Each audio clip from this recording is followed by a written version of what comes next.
안녕하세요. 고민하다가 용기를 내서 제 이야기를 언제나 즐겨 찾고 있는 사연에 빠지다의 사연으로 신청해 봅니다.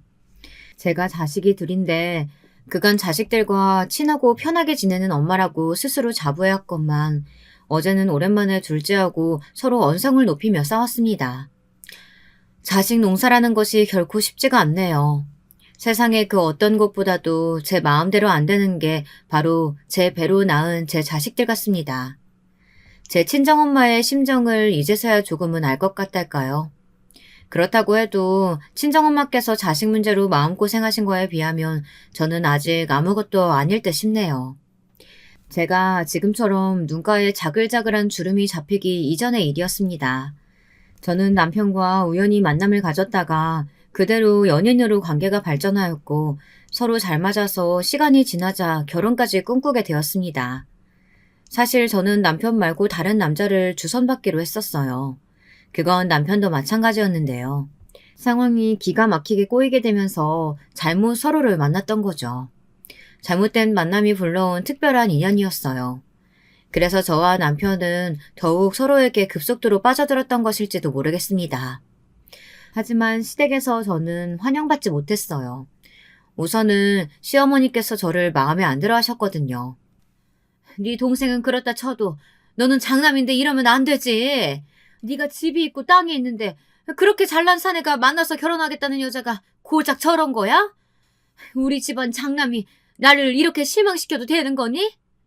어머니, 대체 무슨 말씀하시는 거예요? 제가 집이 어디 있고 땅이 어디 있어요. 제가 모르는 부동산이 갑자기 생겨있나 보죠.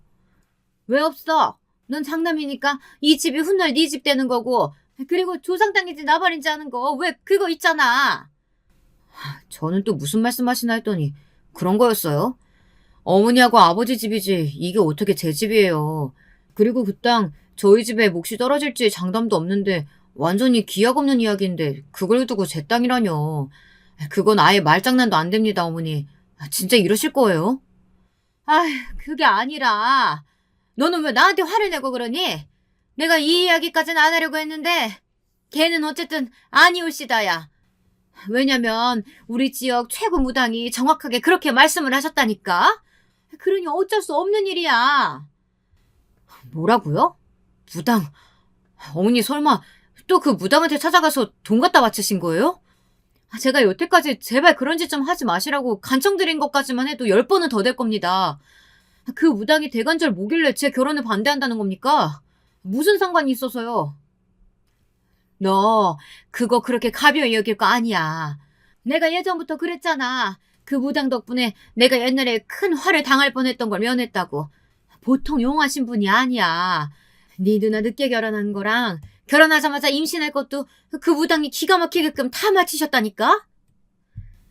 시어머니께서 저를 반대하시던 큰 사유로는 두 가지가 있었습니다. 첫 번째로는 바로 무당 때문이었죠. 동네에서 그 무당을 신봉하는 무리가 있었는데 시어머니께서 그 안에 포함되어 있었답니다. 그 무리는 모였다 하면 무당의 용함을 논하였고 각자의 시댁과 며느리 등을 욕해댔어요. 그런 재미로 명맥을 이어가는 모임이었죠. 참고로 제가 이 모임을 정말로 치가 떨리게 싫어했답니다. 가뜩이나 시어머니께서는 각종 미신을 잘 믿으시고 여러 가지 가문이설에 휘둘리며 쉽사리 흥분하시는 분인데 그런 모임 때문에 시어머니의 특성이 더욱 활활 타오를 게 분명했거든요. 무당 핑계를 대셨으니 그건 즉 모임분들도 하나같이 저라는 존재를 반대하는 것에 한몫을 내고 계신다는 것이었어요. 저와 남편은 몹시 난감한 상황이었죠. 그때 상황을 단박에 정리하신 분이 계셨습니다. 뛰는 놈 위에 나는 놈 있고 미친 놈이 있으면 더 미친 놈이 있는 법이라고 하시잖아요. 시어머니의 무당 타령을 한 번에 잠재우신 분, 바로 다름 아닌 시아버지셨습니다. 이 정신 나간 예패네야. 내가 서문왕한테 생돈 갖다 바치지 말라고 얼마나 더 떠들어줘야 그 귓구녕에 내 얘기가 제대로 박히겠어. 귓구녕을 내가 언제 한번 세게 후벼 파줄까? 그러면 귀가 좀 들리려나? 당신 내가 무당집에 다녀온 거 대체 어떻게 알았어요? 안 들키려고 얼마나 철저하게 행동했는데. 물에 빠지면 입부터 가라앉을 우리 집 장남이 말하진 않았을 테고. 설마 그 블레시 같은 게 벌써 당신을 포섭한 거예요? 내가 이래서 걔를 며느리로 안 받으려고 하는 거라고요. 맞춤법도 모르면서 포섭이라는 말은 또 어디서 듣고 배운 거야? 하여간 이 옆에 내가 선무당이 사람 잡는 꼬라지를 언제 한번 제대로 보고 당해야 정신을 차리던가. 그때 되면 집안 돈 다 말아먹겠지. 선무당이 개소리 짓거렸다는 것 때문이라도 나는 이 결혼 허락할 거야. 선무당의 개소리는 하여간 전부 다 안 맞을 테니까. 이 양반이 또 술에 정신을 놓으셨나? 그런 것 때문에 장남 결혼 문제를 결정짓는 게 말이나 돼요? 아휴, 내가 못 살아. 어쩌다 이런 남자랑 결혼을 해가지고 자식을 셋이나 봤는지. 모임에 나가봐도 남자복 가장 없는 여자는 나뿐이야. 갑자기 우는 척을 하고 지랄이야. 서무당 닮아서 거짓 연기하는 걸 배워온 거야 뭐야? 장남 결혼을 서무당한테 맡기는 여편네보다는 내가 정상이야. 시아버지께서 그 무당을 질색해 오셨고 그래서 시어머니께서는 눈치를 봐가시며 몰래 모임 생활도 하셨던 건데요.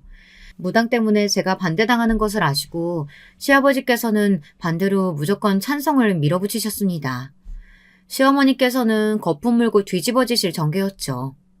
그런데 말씀드렸다시피 이유가 두 개였기에 무당 말고 또 하나 제가 반대를 당하는 이유가 있었는데요. 제가 아주 가난한 친정을 두었기 때문이었습니다. 시집 오면서 땡전 한 푼 없이 몸만 오는 거 아니냐며 시어머니께서는 그것을 저를 반대하시는 근거로 드셨습니다. 시아버지께서는 이것에는 살짝 고심을 하셨는데요.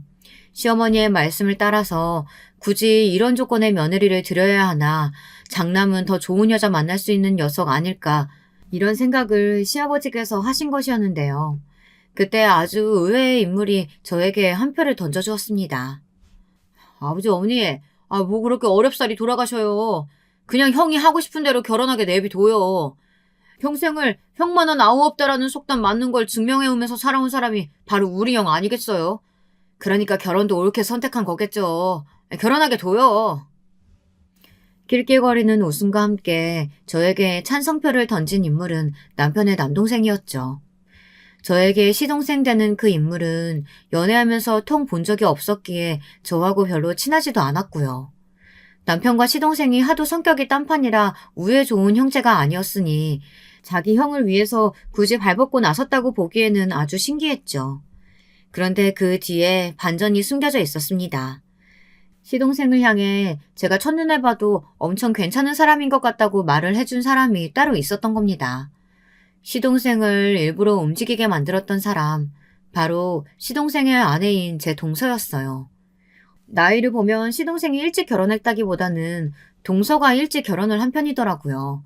결혼 전에 시어머니께서 저에게 보이신 태도가 심상치 않았던 만큼 결혼하고 나서도 정말 힘들었습니다. 시어머니께서는 저에게 말씀 한마디를 좋게 해주지를 않는 분이셨거든요. 시댁과 집이 그나마 먼 편이어서 그 사실을 위안 삼았습니다. 만약에 거리가 가까웠다면 시도 때도 없이 갖가지 핑계를 만들어서 저를 불러내신 후 구박하셨을 거라고 생각하니 모골이 다 송연했습니다. 저도 제법 강단을 부릴 줄 아는 사람이라고 스스로 생각을 해왔건만 시어머니와는 체급이 달랐습니다. 운동 경기를 보면 체급마다 아예 선수들을 분류해 놓잖아요. 70kg 이상은 70kg 이상끼리, 50kg은 50kg들끼리. 마치 그런 것 같았습니다. 무슨 말인가 하면 시어머니와 저의 체급은 아예 다르게 느껴졌다는 겁니다. 초반에는 저도 제가 시어머니와 대적을 해볼 수 있을 것만 같다고 생각했었어요. 하지만 그것이 착각이었음을 얼마 지나지 않았을 때부터 겸허히 받아들였고요. 도저히 일반적인 논리가 안 먹히는 분이셨으니 10번이면 10번 다 제가 손해를 보는 형국이었습니다. 가끔 시댁을 갈 때마다 저는 나무 아미탑을 나는 나무다, 아무 생각도 못하는 나무라서 타격이 없다, 이런 주문을 스스로 외워야 했습니다. 안 그랬다간 시어머니의 논리 없는 무대뽀 구박에 화병이 걸려 죽을 것만 같았거든요. 남편과 결혼하기로 마음을 먹었던 죄, 찢어지게 가난한 친정을 둔 죄, 이런 죄 때문에 대가를 치르는 거라 여기며 눈물을 참는 나날을 보냈습니다. 그 망할 놈의 모임인지 뭔지 하는 것만 다녀오시고 나면 특히나 며느리들을 쥐잡듯이 하셨죠. 별것 아닌 걸로 생트집을 잡으며 소리를 지르셨고 온갖 잡일도 다 시키셨습니다. 당신의 아들들에게는 못하는 소리를 며느리들에게 다 해대셨죠. 저는 부글부글 끓는 속을 견디면서 한 가지 신기한 점을 발견했습니다. 동서 말이에요. 저보다 나이가 어리기에 금세 친자매처럼 잘 지내보자고 인사를 잘했었고 정말로 잘 지내고 있기는 했었는데 볼수록 신기하더라고요. 분명 겉으로 보기에는 여렸기 때문입니다. 잔소리 폭탄 한 번만 맞아도 눈물을 쏟을 것처럼 생겼어요. 말투도 나긋나긋했고요. 목소리도 항상 크지 않았습니다. 좋게 쳐주자면 유쾌한 성격의 시동생과는 대비가 되었죠. 동서는 조용조용했으니까요. 그런데 저는 시어머니 때문에 속이 터질 것 같아 죽을 지경일 때도 동서는 초연했어요. 그게 볼수록 신기했고 친정 부모님도 돌아가셔서 이미 안 계시다고 하던데 도대체 어떤 인생을 살아왔는지 궁금해졌습니다. 동서의 초연한 눈빛은 모르기는 몰라도 인생을 거의 다 살아서 많은 것을 알아버린 그런 눈빛처럼 제 눈에는 보였거든요. 동서에게 어느 날 어떻게 살아왔는지 가장 궁금한 사람이 바로 동서라고 하자 제가 봐온 것 중에 가장 크게 웃었습니다. 제 말이 웃겨서 웃는 거냐고 했더니 그게 아니라 제가 자기에 대해 궁금해하는 것이 즐거워서 그렇다고 했어요. 동서는 저를 처음 봤을 때부터 마음에 들어 했다네요. 무당 이야기를 시아버지께 흘린 것도 그 범인은 동서였던 거예요. 안 그랬으면 제가 시어머니의 반대에 부딪혀 끝내 결혼의 문턱을 못 넘을 것 같아서 그랬다고 했습니다. 제가 그 비화를 듣고 깜짝 놀랐죠. 설마 뒤에서 동서가 그런 일을 행했을 줄이야. 그것보다 저는 결혼 전에 시댁에 들릴 때 동서를 본 적이 없었건만 저를 알았다는 것도 놀라웠죠. 그날 어머님이 멸치 다듬어 놓으라고 시키셔서 저는 다용도실에서 계속 조용히 그것만 하고 있었거든요. 그래서 아마 제가 시댁에 와 있는 줄은 형님이 모르셨던 것 같아요. 저는 아주버님께서 데리고 오셨다는 분이 어떤 분인지 너무 궁금한 나머지 몰래 거실 쪽을 엿봐서 형님을 진작에 확인했었지만요. 어머, 그랬었어? 나는 전혀 몰랐어. 근데 동서, 내가 알면 알수록 의외성이 엄청 많이 보이는 사람이 바로 동서 같아. 본인도 그렇게 생각하지? 어린 시절도 왠지 비범했을 것 같아. 어린 시절이요? 그냥 평범했어요. 그래서 어렸을 때는 집이 무척 행복했던 것 같아요. 어린 시절의 기억이 인생에서 가장 행복했네요. 형님은요? 어렸을 적에도 지금처럼 인상이 사람 좋고 수더분하셨을까요? 에이, 내가 무슨 인상이 그래. 동서, 나 놀리는 거지. 나는 서글프게도 예나 지금이나 친정이 찢어지게 가난했기 때문에 별다른 어린 시절 추억은 없는 것 같아. 배고프고 힘들고 그런데도 부모님께든 투정 부리기 싫었으니까 자식들끼리 똘똘 뭉쳐서 배고픈 걸 잊고자 농당 따먹기나 실없이 해대고 뭐 그런 일상이었지. 거의 매일이 비슷했어. 아, 맞아. 형님은 친정 형제분들이 있으시다고 그랬죠? 오남매시잖아요. 좋겠어요. 너무 부러워요. 아유, 뭐가 부러워. 오남매 전부 성공 못하고 지지부진하게 사는 것도 재주라면 재주야. 동서는 드물게 외동이라서 형제들 많은 집은 상상도 안 되기는 하겠다. 그래도 이제는 나를 친언니처럼 여기는 거 맞지? 나도 동생은 전혀 안 친하고 앙숙이나 다름없는 남동생뿐이라 동서 같은 여동생이라면 언제든 환영이야. 고마워요, 형님. 원래 제가 상당히 무료한 일상을 보내는 사람인데 형님 덕분에 즐거운 줄 알고 삽니다. 배시시 웃는 동서의 얼굴에는 제가 그 너머를 쉽게 들여다볼 수 없는 어떤 영역이 있었어요. 그런 걸 감추고 있는 사람이라는 건 진작 알아보았으나 그 너머로 가는 문을 제가 구태여 두드리지는 않았습니다. 사람마다 각자 고요해서 어디론가 흐르지도 않는 호수 하나쯤은 마음속에 품고 사는 것이라고 여겼으니까요. 비록 괄괄한 성격의 시어머니, 술을 사랑하시는 시아버지, 능글거려서 친해지기 어려운 시동생, 명절 때만 보는데 그때마다 인상 쓰고 있는 시누이, 시댁 식구들은 모두 만만치 않았고 속이 끓을 때가 많았으나 동서가 있어서 견딜만 했습니다. 동선에는 시댁과 근처에 살았거든요. 그래서 시댁에 가면 거의 매번 동서를 볼 수 있었죠. 동서는 일주일에 2번 정도만 아르바이트를 하며 지냈습니다. 다른 날들은 모두 집안일을 하고 시댁 일을 했죠. 시댁에 봉사하며 사는 걸 아니까 벌이가 썩 좋지 않은 시동생도 굳이 동서에게 일을 하라거나 말하진 않는 것 같더라고요. 시어머니께 항상 당하고 사는 것 같아도 기색은 늘 초연했던 동서는 돈을 그렇게 적게 버는데도 늘 돈 얘기가 나올 때 무덤덤한 모습을 보여 저를 또 한 번 놀래켰던 것 같아요. 돈을 못 벌어도 저렇게 의연한 동서의 모습이 좋아 보였죠. 그리고 동서는 항상 자기를 높게 쳐주는 제가 신기하다고 했습니다. 평생 살면서 남들에게 좋은 점수를 받아본 역사가 없었는데 제가 처음이라고 했죠. 저는 동서를 저평가해온 사람이 오히려 신기한 종자들이라고 생각을 했었네요. 남편과는 잘 지냈어요. 서로가 꽤 잘 맞는 상태였습니다. 결혼 생활도 평탄하게 이어갔고요. 기다리던 임신이 되었을 때는 날아갈 듯이 기뻐서 서로를 얼싸안고 눈물을 찔끔 흘리기도 했었죠. 남편과 결혼하기를 정말 잘했다고 생각했던 순간 중 하나였네요. 하지만 저희 부부에게 안배되어 있던 것이 비극이었더라고요. 저는 만삭이었고 예정일을 며칠 앞두고 있었는데요. 태어날 아기를 기다리며 돈을 더 벌기 위해 무리하게 야근을 자청했던 남편이 늦은 시각에 퇴근을 하다가 깜깜한 길에서 뺑소니 차량에 치여 생을 마감했습니다. 저는 믿을 수 없어서 처음에 눈물도 못 흘리고 있다 극심한 통증을 느끼며 분만실로 이송되어 갑작스럽게 아기를 출산할 때 미친 듯이 울었습니다. 세상이 떠나가라 울었던 것 같네요.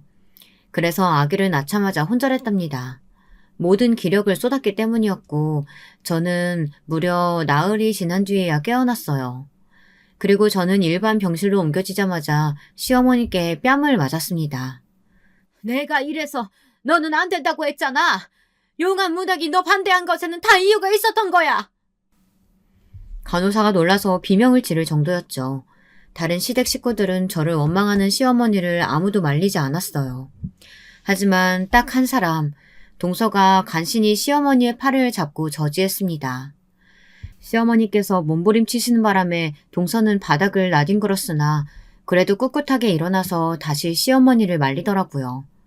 저조차 시어머니를 말릴 수 없어서 그냥 맞을 수밖에 없었으니 동서에게 미안하고 고마웠습니다. 그 모습을 보며 저는 뜨거운 눈물을 흘렸습니다. 저는 남편을 잃었지만 시어머니께서는 자식을 잃은 것이었으니 제가 어떻게 시어머니를 막을 수 있었단 말입니까? 시어머니께서는 제가 낳은 딸을 시댁에 두고 저는 영영 꺼지라고 하셨습니다. 손자가 아닌 건 마음에 안 들지만 장남이 세상에 남기고 간 핏줄이니 애를 써보겠다고 하셨죠. 애를 써주시기를 저는 원하지 않았어요. 당연히 아기는 엄마인 제가 키우겠다고 했고요. 시아버지께서는 술을 마시는 건 집이고 밖이고 가리지를 않는데 집에 갓난 아기가 있으면 불편하다고 하셨어요. 그 황당한 말씀 때문에 제가 아기를 무사히 사시할 수 있었죠. 당연하게 저는 그 이후로 시댁에 발걸음을 하지 않았습니다. 그럴 수밖에 없는 수순이었어요. 동서하고는 시댁의 발길을 끊고 서너 달이 지났을 때 처음 연락을 했었는데요. 그러고 나서도 틈틈이 연락은 주고받았었습니다. 직접 만난 적은 없었는데 남편 기일을 며칠 앞두고 오랜만에 처음 만났었죠. 남편의 기일이 아이의 생일이었습니다. 그게 해마다 너무 서글펐죠. 그런데 동서가 아이 선물을 사들고 온 거예요. 동서, 어쩜 이렇게 귀여운 아기용품을 다 사올 생각을 했어? 정말 고마워. 감동이야. 그간 잘 지냈지? 얼굴 많이 상한 것 같아서 걱정되네. 혹시 무슨 일 있었어? 걱정거리라도 있는 거야? 화장 열심히 하고 왔는데도 형님한테는 다 보이나 봐요.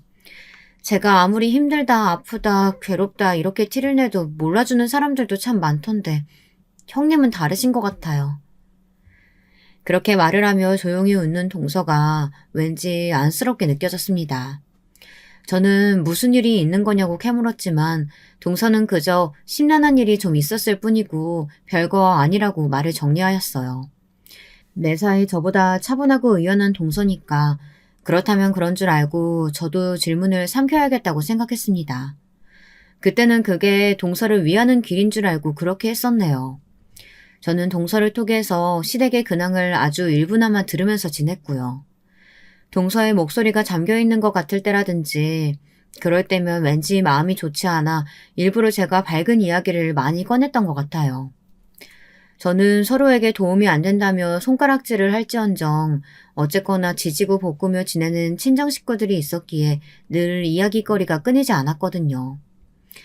동서는 희한하게 제 친정 식구들 이야기 듣는 걸 좋아했어요.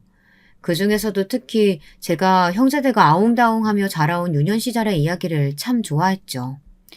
남들에게 말하기 창피할 정도로 찢어지게 가난했던 집안이었고 굶주린 일화들이 대부분이었는데도 동서는 늘 재미있게 잘 들어주었어요. 마치 동화를 듣는 것 같은 기분이라는 말도 했던 듯 싶습니다.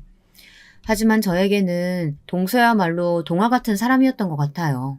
왜냐면 제가 아무리 꾹꾹 누르고 숨기며 산다고 해도 남편을 잃은 슬픔은 예고 없이 울컥 솟아올라 저를 괴롭혀댔는데요.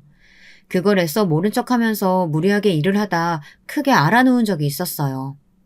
마음의 병이라고 해야 할지 원인도 몰랐어요. 그냥 가슴이 뜨거웠고 머리가 아팠으며 기력이 없었죠. 돈 나갈까봐 병원 신세를 지는 것도 무서웠고요. 작은 새언니가 그때 여력이 되는 때여서 제 아이만 잠시 돌봐달라고 맡긴 후 저는 집에서 혼자 끙끙 앓아 누웠다가 다 낫지도 않은 상태에서 억지로 일을 나간 뒤 더 크게 앓아눕는 것을 반복했습니다. 이러다가 미련하게 병을 키운 것이었죠. 끝내 병원에 가게 되었는데 면역 질환의 일종에 걸려버렸습니다. 절대로 무리하지 말고 한동안 요양만 하면서 삼시세끼 보양식을 챙겨 먹어야 그나마 빨리 털어낼까 말까라고 그랬어요. 앞이 까마득했죠. 미천 하나 없는 여자가 아이 혼자 키우면서 일하는 건 진짜 어렵더라고요. 주어진 상황 자체도 힘든데 주변의 시선 역시도 따라왔으니까요. 이런 것들까지 복합적으로 겹치면서 심적으로 너무 괴로웠습니다. 이때 마침 친정언니가 자궁암 진단까지 받게 되면서 아주 난리도 아니었고요. 더도 말고 덜도 말고 수중에 딱 500만 원만 아무 제약 없이 쓸 수 있는 돈이 그 정도만 있어도 행복할 것 같다는 생각이 들더라고요. 제가 하도 그런 생각을 하면서 지냈더니 동서하고 오래간만에 통화할 때 저도 모르게 그런 속마음을 잠시 내비쳤었나 봐요. 사실 저는 하도 혼이 빠져있는 터라 제가 그런 말을 했던 줄도 몰랐어요. 그런데 동서가 저한테 500만 원을 선뜻 건네주었던 것입니다. 동서, 이게 무슨 돈이야? 설마 내가 힘들다고 징징거려서 돈 마련한 거야? 나는 동서한테 신세 지고 싶어서 그런 소리 했던 게 절대 아니야. 동서도 동서의 생활이 있는데 내가 이걸 어떻게 받아? 형님은 은근히 눈치가 좋으시니까 어쩌면 아셨을지도 모른다고 생각하는데 저 사실 수중에 제 재산이 따로 있어요. 제가 쓸 수 있는 돈이 있어서 솔직히 돈에 얽매여서 걱정하며 살지는 않았어요.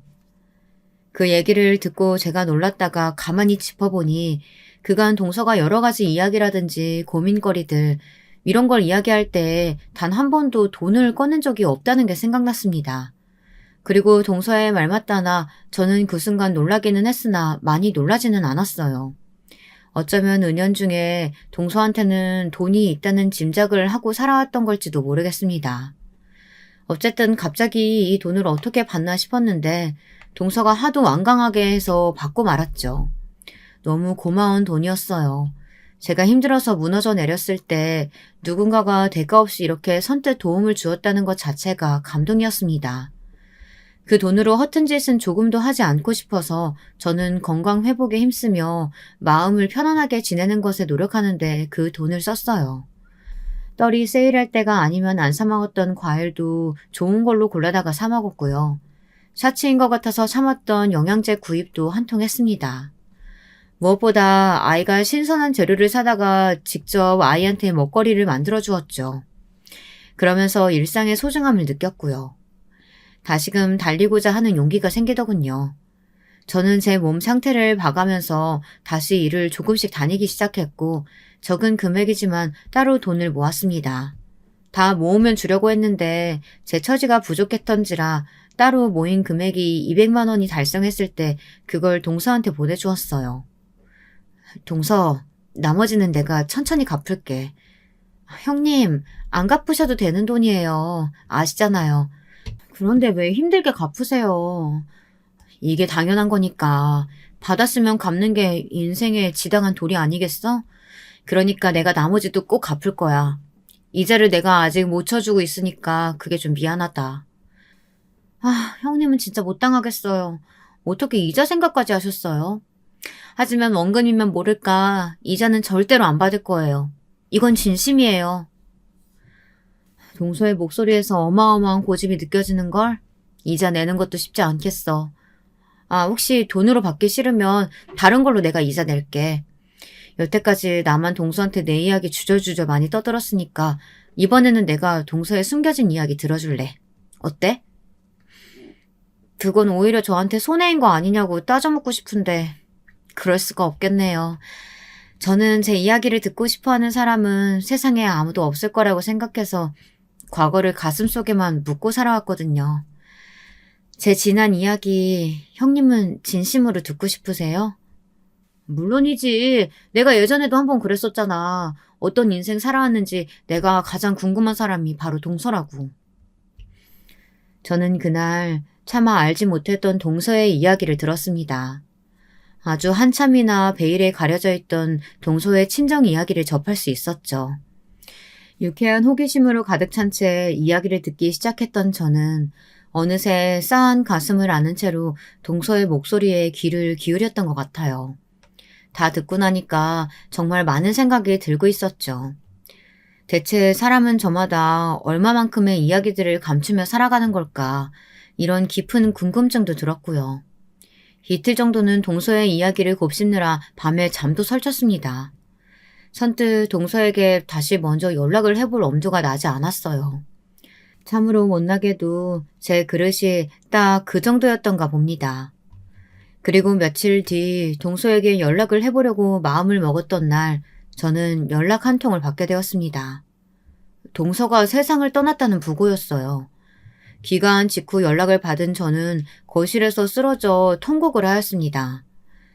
지난 며칠이 미친 듯이 후회되어서였죠. 왜냐하면 동서는 스스로 생을 마감했기 때문입니다. 만약에 제가 먼저 연락을 했었다면 동서가 그런 선택을 안 했을지도 모른다는 생각에 정말 미칠 것만 같았어요. 수년간 친하게 잘 지내놓고서 동서에게 많은 도움을 받아놓고서 정작 저는 동서를 끝끝내 잘 알지 못했으며 동서를 도와주지도 못했다는 생각이 들었습니다. 동서의 마지막 가는 길은 조촐했고 단촐했으며 조용했습니다.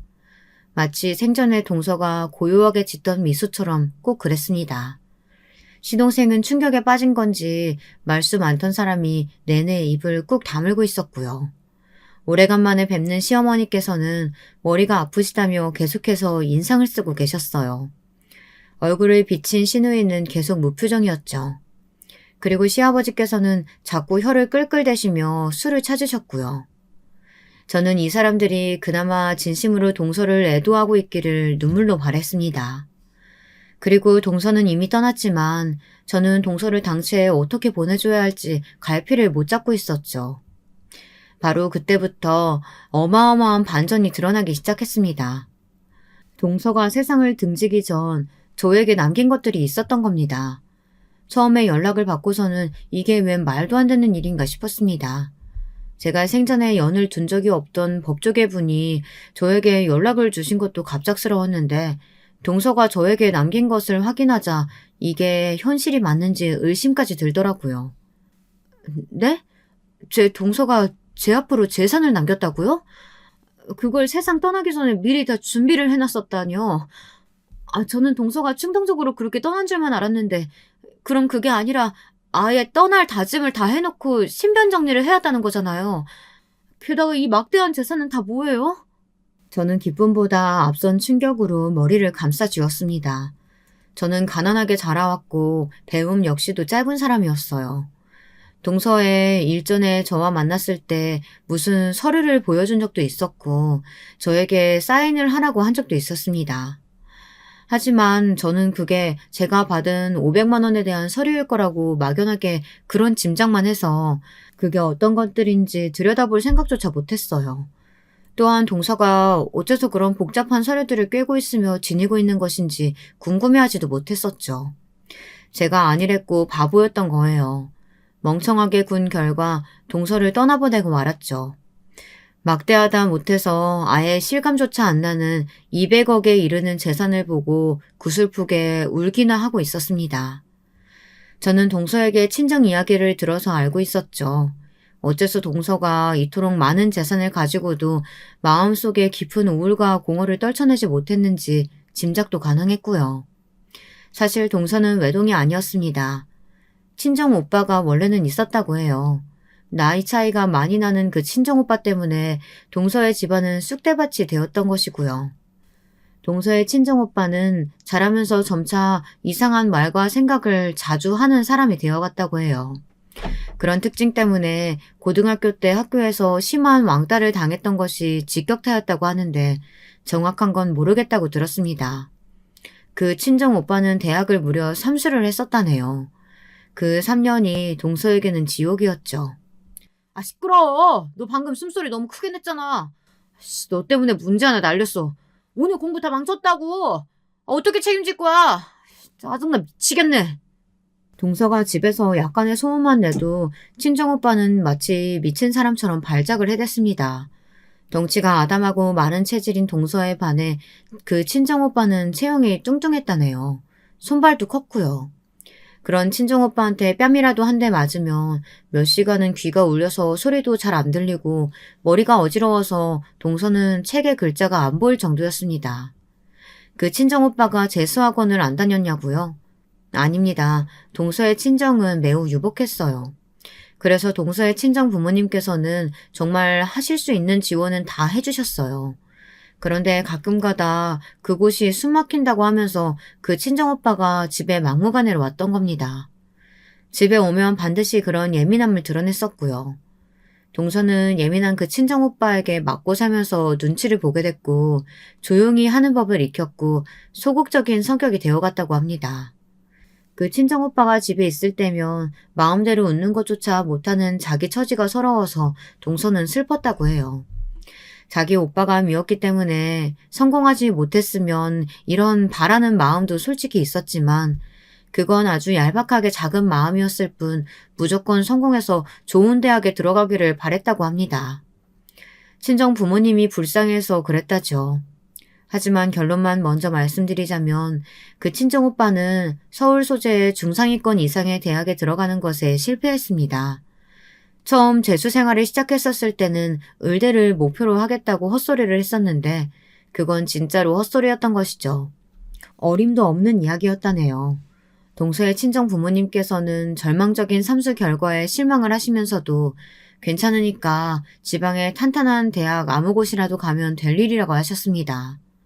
하지만 그 친정오빠는 기상천외한 반응을 보였죠. 지방? 지방의 아무 곳? 아무 대학? 아빠 엄마는 나를 고작 그 정도로 보시고 있다는 거죠? 나는 버리는 자식이라 이거잖아요. 네, 잘 알겠습니다. 어차피 버림받은 자식이니까 뜻대로 안 살아드릴게요. 그딴 지방 대학? 공짜로 다녀달라고 그쪽에서 저한테 절을 해도 안 가요. 나는 그런 데나 다닐 인재가 아니니까. 진작 정신 상태가 별로인 줄은 알고 있었지만 그 순간에 진짜 자기 오빠가 미친 게 확실하다는 생각이 들었다고 동서는 회상했어요.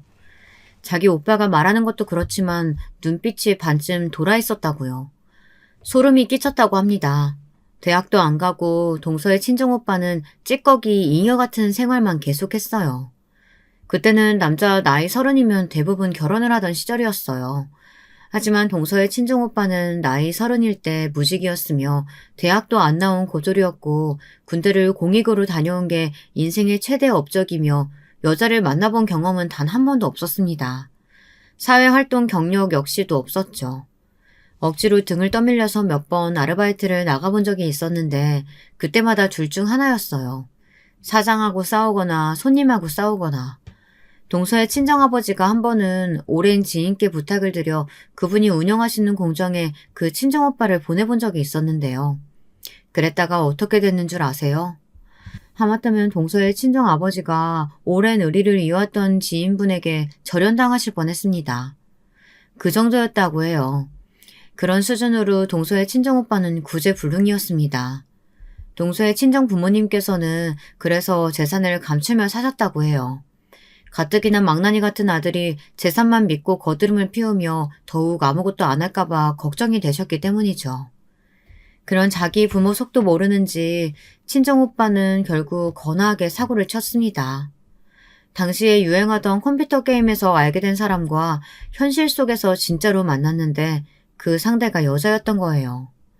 난생 처음으로 자기한테 호의적인 여자를 만난 그 친정오빠는 정신을 못 차렸습니다.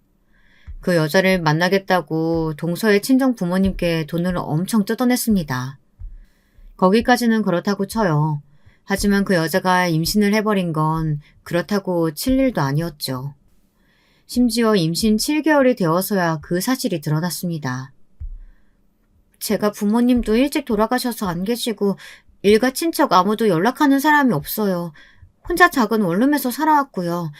아르바이트나 근근히 해왔습니다. 배가 하도 겉으로 안 나와서 임신을 늦게 알았어요.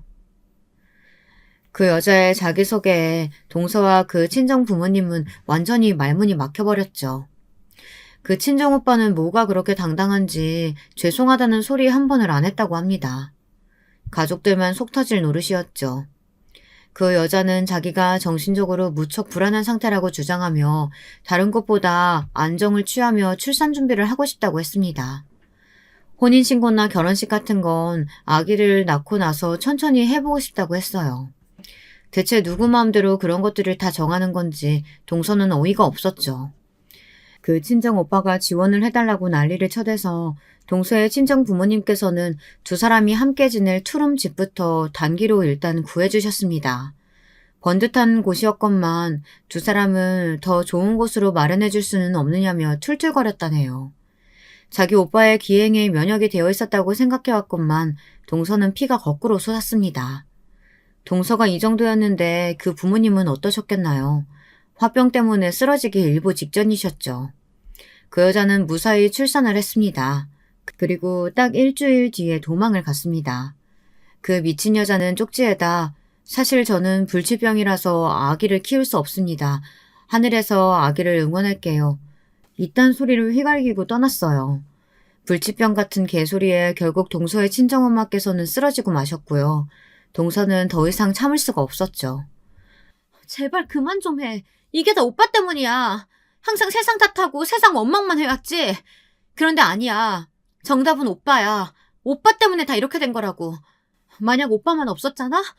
그럼 우리 가족은 정말 완벽했을 거야. 오빠라는 오점이 모든 걸 망쳐놨어. 차라리 삼수 망쳤을 때 그냥 죽지 그랬어? 그때 왜 안 죽은 거야?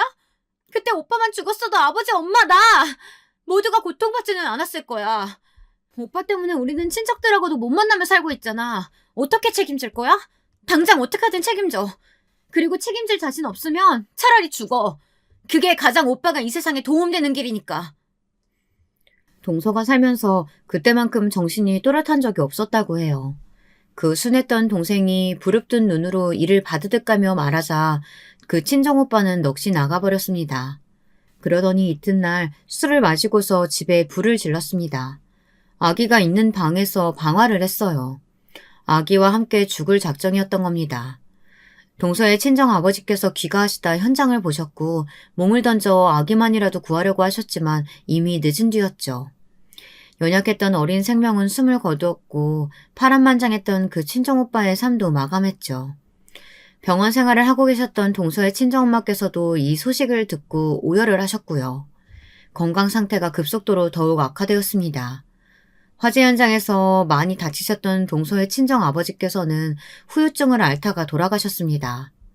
몇 달 후 동서의 친정엄마께서도 숨을 거두셨고 이때 동서의 나이 고작 22살이었어요. 저는 여기까지만 동서의 입에서 직접 들어 알고 있었으나 친정의 재산을 물려받은 것도 그 시점이었다는 건 이제야 알게 된 바였습니다. 도저히 충격이 가시지 않던 저에게 또 하나 놀라운 반전이 날아들었습니다. 동서가 저에게 남긴 유서가 따로 있었던 건데요.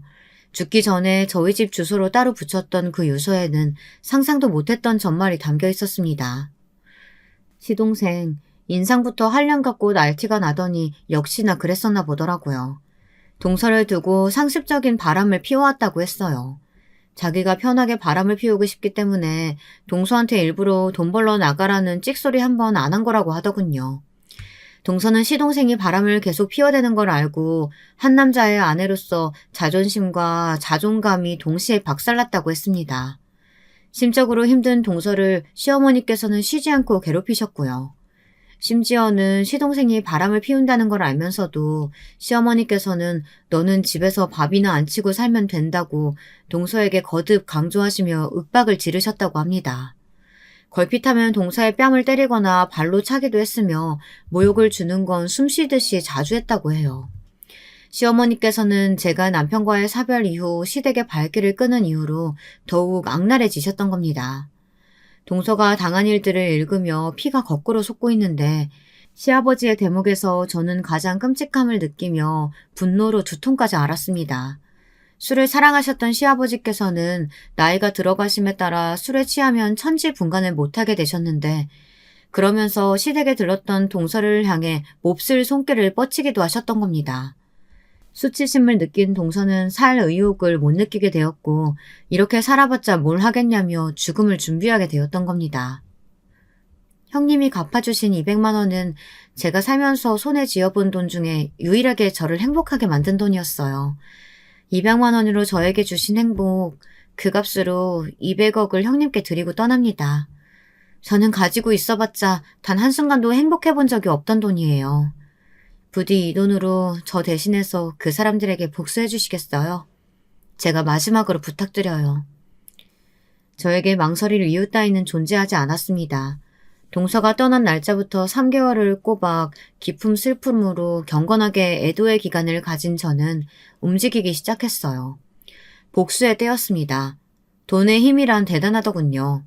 전문가들을 수족처럼 부릴 수 있으니 말입니다.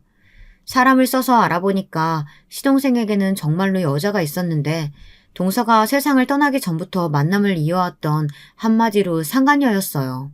웃긴 건 그 상간녀 이전에 또 다른 상간녀들도 있었고요. 시동생 놈이 아주 말종이었던 거죠. 상간녀가 성미가 급하고 귀가 팔랑거리는 사람이라는 정보를 입수했습니다. 그래서 상간녀에게 시동생이 마치 동서를 직접 죽인 것처럼 그걸 슬쩍 고발한다는 취지의 내용을 적어 익명으로 보냈습니다. 동서는 억울하게 스스로 생을 마감한 것처럼 포장된 것이지만 실상은 다혈질인 시동생이 사건을 벌인 것이라고 적혀 있었는데요. 그걸 보고 상간녀는 경악을 했죠. 한편 시동생에게는 상간녀가 다른 남자들을 여럿 동시에 만나는 것처럼 증거를 조작해 꾸민 뒤 익명으로 소포를 보냈습니다. 시동생은 눈이 돌아가서 상간녀에게 어떻게 된 거냐고 무섭게 따져댔죠. 그러자 상간녀가 어떻게 했냐면 도망갔습니다. 폭발한 시동생을 보면서 정말 이 남자라면 자기 아내를 처리하고도 남았을 거라고 생각한 모양이었죠. 짐을 싹 다 챙겨서 아예 잠적했어요.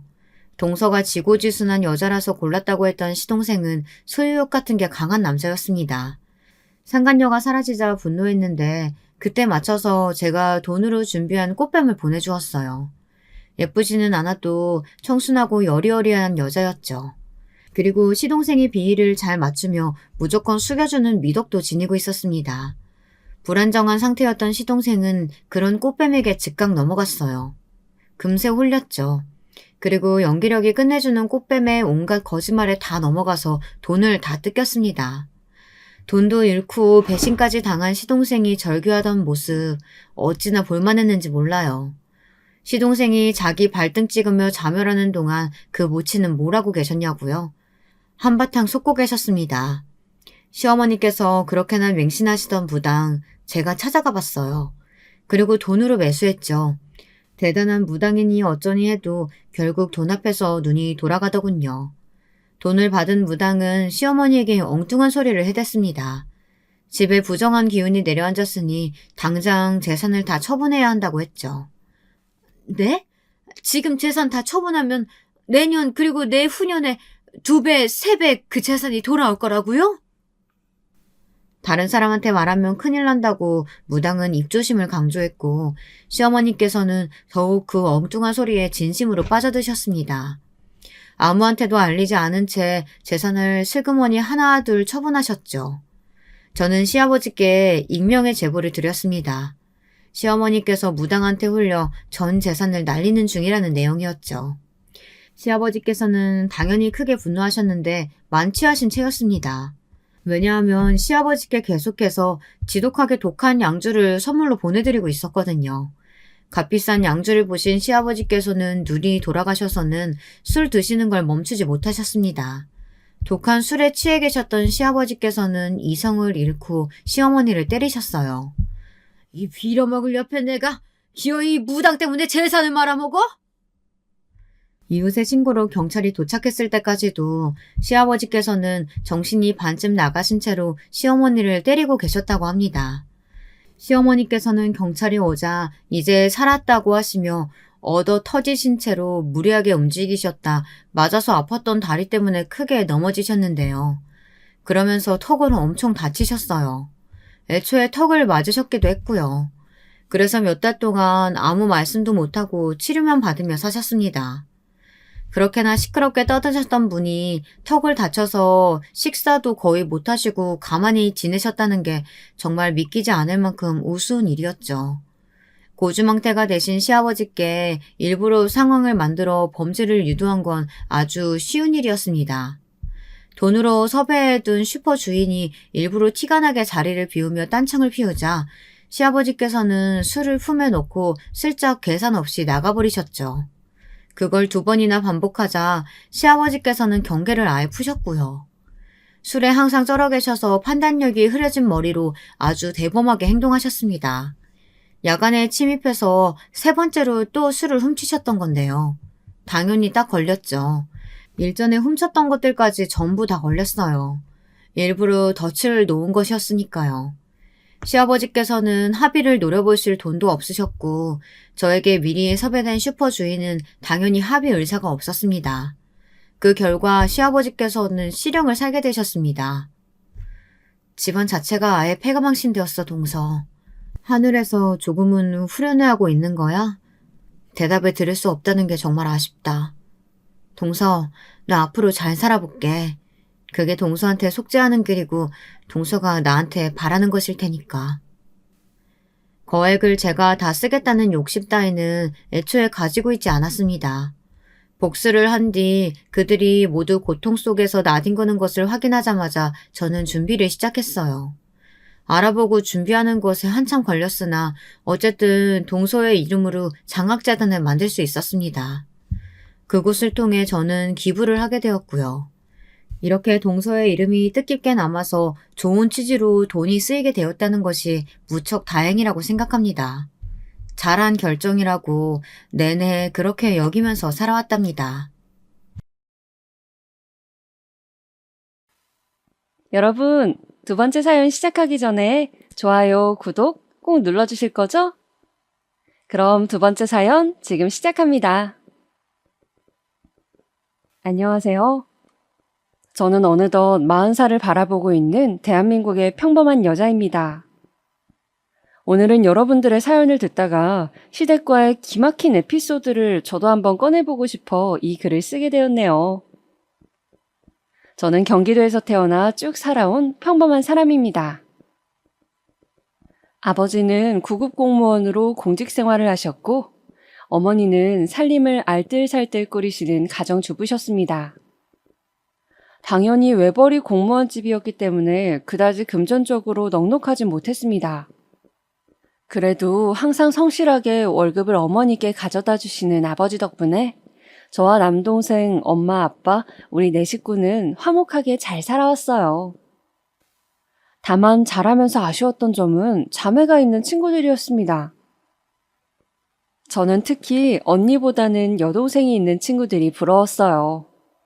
여동생이 있어서 미주알 고주알 모든 일을 함께하고 이야기를 나누면서 지내는 친구들이 한없이 부러웠죠.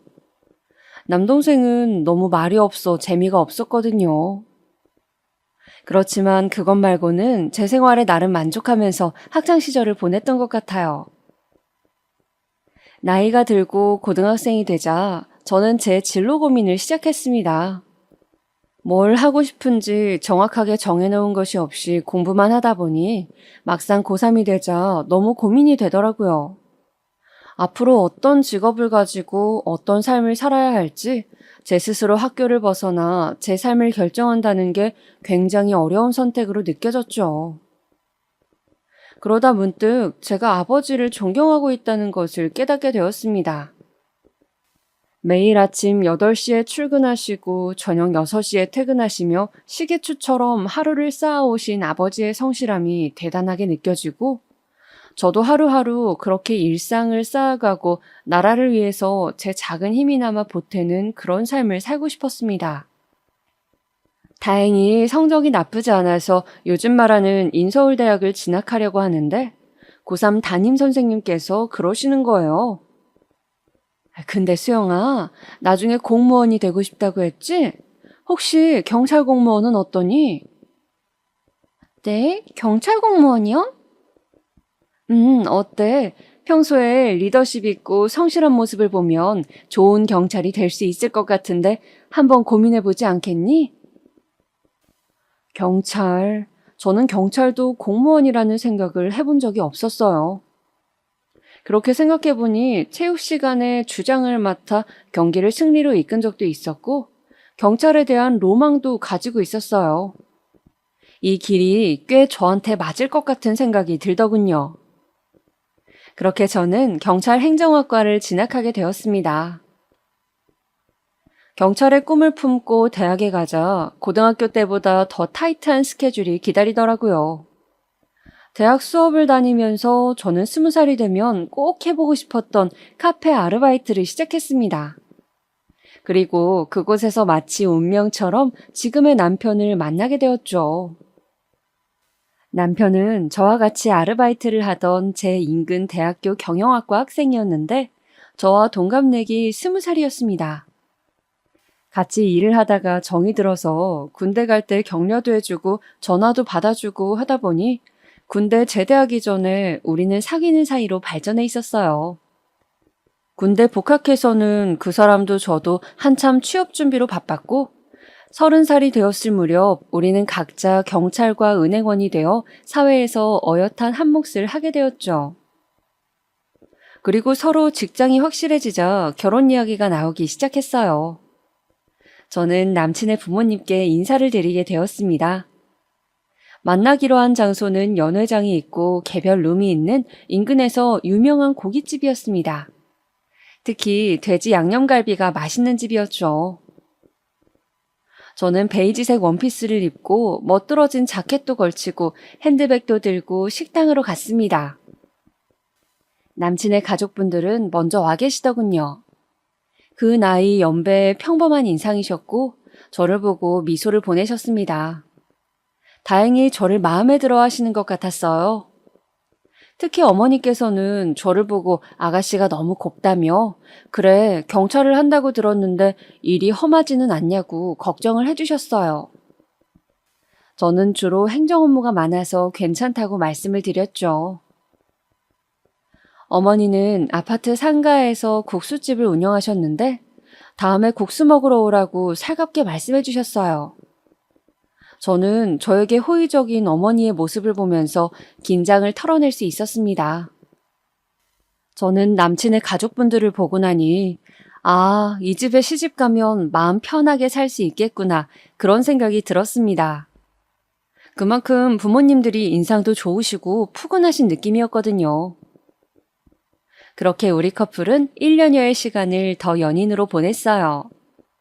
남친도 직장에 적응할 시간이 필요했고 저도 직장에 적응하느라 정신이 없었기 때문에 한동안은 결혼 생각도 하지 않고 바쁘게 보냈죠.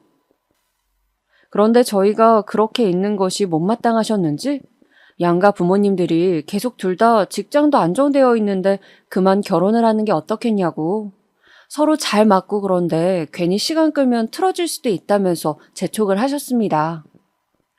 그래서 양가 부모님 등살에 우리는 30대가 되고 막 결혼을 하게 되었습니다. 결혼을 하고 신혼여행을 가고 정신없이 지내다 보니 결혼 후 1년쯤 지나서 아기가 생겼습니다. 저와 남편은 기쁜 마음으로 태교를 하고 무사히 아기를 출산했어요. 말로만 듣던 출산의 고통은 제가 상상한 것보다 훨씬 더 끔찍했습니다. 무통주사를 맞았음에도 불구하고 정말 사람이 견딜 수 있는 고통의 수준이 아니었어요. 저는 너무 고통스러운 나머지 마지막에 힘을 잘 주지 못해서 굉장히 고생을 했는데 나중에는 아기도 나오지 않고 너무 힘들어서 남편에게 말했습니다. 나 수술한다고 해. 그냥, 산모분의 경우는 수술을 하는 것도 괜찮을 것 같습니다. 지금 좋지 않아요. 그런데 의사쌤도 수술을 권하고 있는 와중에 남편이 갑자기 수술 동의를 망설이는 것이었어요. 그러지 말고 아기한텐 자연분만이 좋다는데 조금만 더 힘줘보면 안 될까요? 네? 자기야, 나 지금 너무 힘들다니까. 그러면 한 번만 더 힘줘보시고 간호사가 올라가서 누를 겁니다. 한 번만 기계식 분만 시도를 해볼게요. 갑자기 산소 호흡줄을 끼고 있는 제 위로 간호사가 올라왔습니다. 그리고 제 갈비뼈 부분에서 아래로 쑥 나고 제 배를 힘껏 누르더군요. 저는 마지막으로 있는 힘껏 힘을 주었습니다. 그 순간 의사쌤은 마치 뚫어뻥같이 생긴 걸로 아기 머리를 붙여 꺼냈어요. 응애! 응애! 그렇게 우리 아기는 우여곡절 끝에 세상에 태어났습니다. 저는 마지막에 남편이 수술을 망설인 것이 좀 섭섭했어서 저는 지나가듯이 한번 물어봤었습니다. 근데 자기야, 아까 왜 수술 동의하는 거 망설였던 거야? 그게 실은 엄마가 점을 보시는 용한 점집이 있는데 우리 아기가 자연분만하고 수술을 할 때 팔자가 많이 달라진다고 해서 무조건 자연분만해야 된다고 했나 봐. 아기한테 수술해서 태어나면 되게 안 좋다고. 그래서 그랬지. 저는 그 말을 듣고 너무 섭섭했습니다. 저는 점을 믿지 않았거든요. 그러니까 지금 점쟁이 말을 듣고 제가 정말 아파서 뒤로 넘어갈 지경이 되었는데도 수술을 망설였다고 하니 어이가 없기도 하고 잘못하면 내가 죽을 뻔했구나 싶기도 했습니다. 어머니가 그렇게 맹신하는 점집이 있다는 것도 마음에 많이 걸렸고요. 왜 무당말을 너무 믿으면 하나부터 열까지 그 무당이 시키는 대로 다 하잖아요. 그런 게 앞으로 살면서 계속 있을 것 같은 느낌이 들었기 때문이죠. 아니나 다를까 어머님 때문에 저는 희한한 것들을 해야 했어요. 대출을 잔뜩 끼고 결혼 3년 차에 집을 샀는데 어머님이 또 그 점집에 가서 들은 대로 처음 집에 들어갈 때 동전을 동서남북으로 던지고 한 번씩 절을 해야 한다고 하셔서 그런 이상한 의식도 해야 했고 또 아기 이름을 지을 때도 제가 생각했던 짓고 싶은 이름을 짓지도 못하고 점쟁이가 말한 이름 중에서 골라야 했습니다. 생각보다 어머님의 맹신은 강력했어요. 해마다 새해가 되면 그 점집에 가는 게 연례 행사이셨고 집안에 어떤 우환이라도 있으면 점괘에 무조건 의존하시더군요.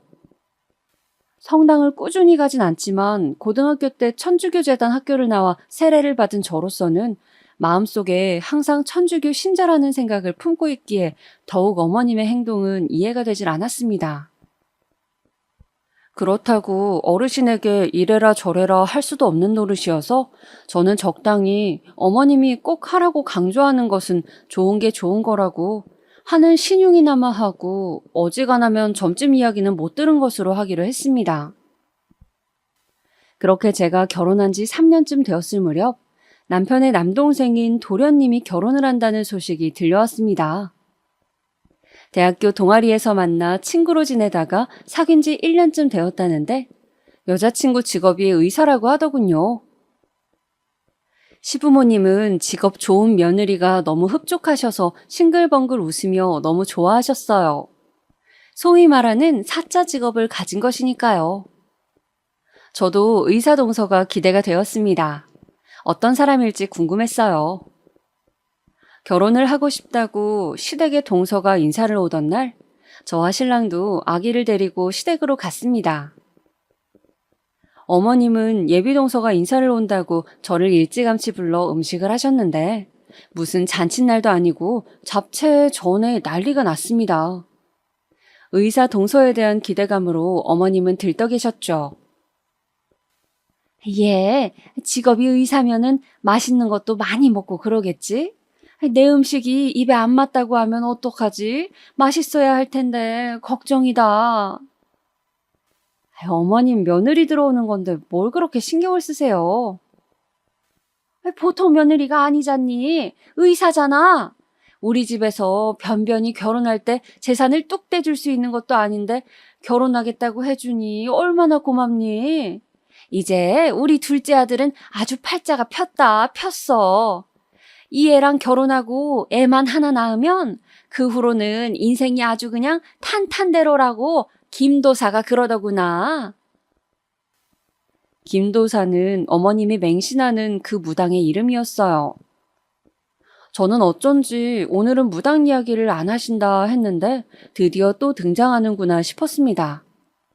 그래서 내친 김에 더 여쭤보았죠. 그럼 어머니, 저는 둘째를 내년에 낳는 게 좋대요? 그래, 너는 올해가 가기 전에 꼭 아기를 가져서 내년에 둘째를 낳으면 좋다고 하더구나. 그러면 그 둘째가 커서 너희 부부에게 큰 복을 가져다 준다는구나. 도련님은 오늘 오시는 분과 결혼하면 제일 좋고요. 그래, 결혼하고 5년 안에 아기를 꼭 가져서 출산하면 이혼하지 않고 백년해로 한다고 했어. 김도사가 얼마나 용한지 그동안 못 맞춘 게 없다고.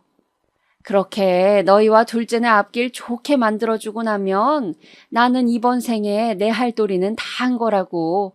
그 후부터는 마음 편한 노후를 보내면 된다고 하더구나.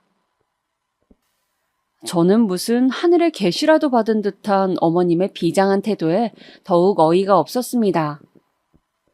어떻게 점을 적당히 믿어야지 저렇게 맹신할 수가 있는지. 아무튼 그렇게 전을 뒤집고 나무를 묻히고 난리 부르스를 춘 다음 드디어 예비 동서가 도착했습니다. 띵동. 어서 와요. 실례하겠습니다. 등장한 동서는 호리호리한 몸에 의사다운 지적인 외모를 가진 사람이었습니다. 저는 괜히 의사라고 하니 그런지 몰라도 똑똑해 보이는 사람이라는 생각이 들었죠. 첫 만남이라 그런지 동서는 말을 많이 하진 않았고 그저 결혼해서 잘 살겠다고 하는 것이었어요. 산부인과로 전공을 택했다는 동서는 자신도 얼른 아기를 낳고 싶다고 웃으며 말했죠. 그리고 결혼 준비와 관련한 비용 문제 같은 것은 부모님들 신경 쓰실 것 없이 도련님과 둘이 알아서 해결하겠다고 하더군요.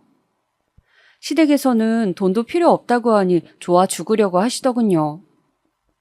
어머님은 김도사가 올해 대운이 들었다고 하더니 정말 그 말이 맞다며 기뻐했고 남편은 어떻게 동생 녀석이 저런 여자를 데리고 왔나 신기해하며 온 가족이 마치 무슨 로또를 맞은 듯 기뻐했어요.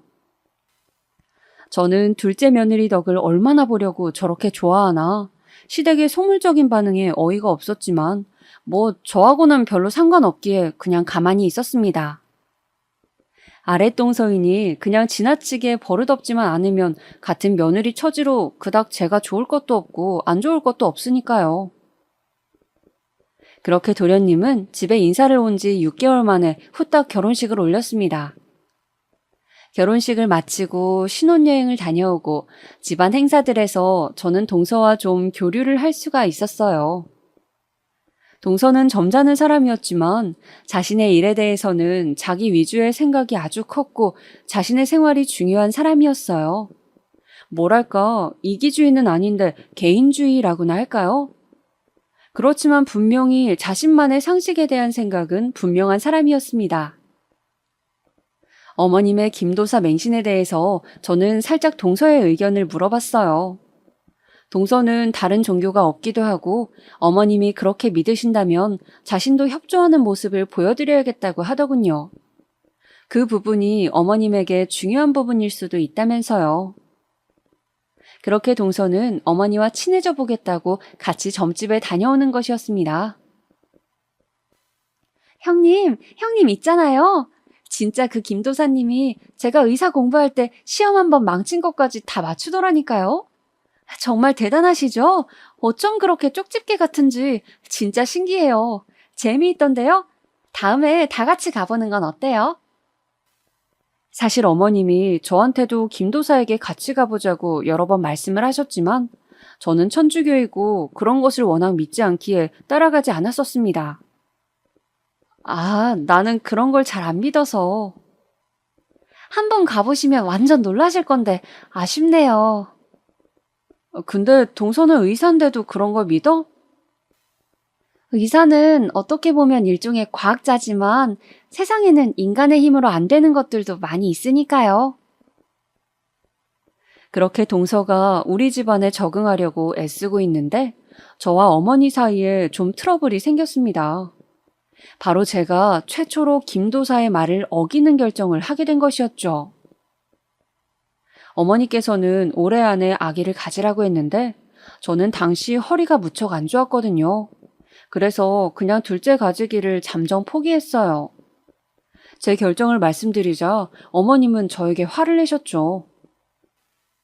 첫째야, 내가 둘째를 꼭 가져야 한다고 했잖아. 왜 내 말을 안 듣니? 어머님, 아시다시피 제가 11월에 교통사고가 나서 허리가 아직도 너무 아파요. 애가 보채서 좀 안아주기라도 하면 온 다리가 저릿저릿해서 계속 누워 있어야 하는데 어떻게 임신을 하겠어요?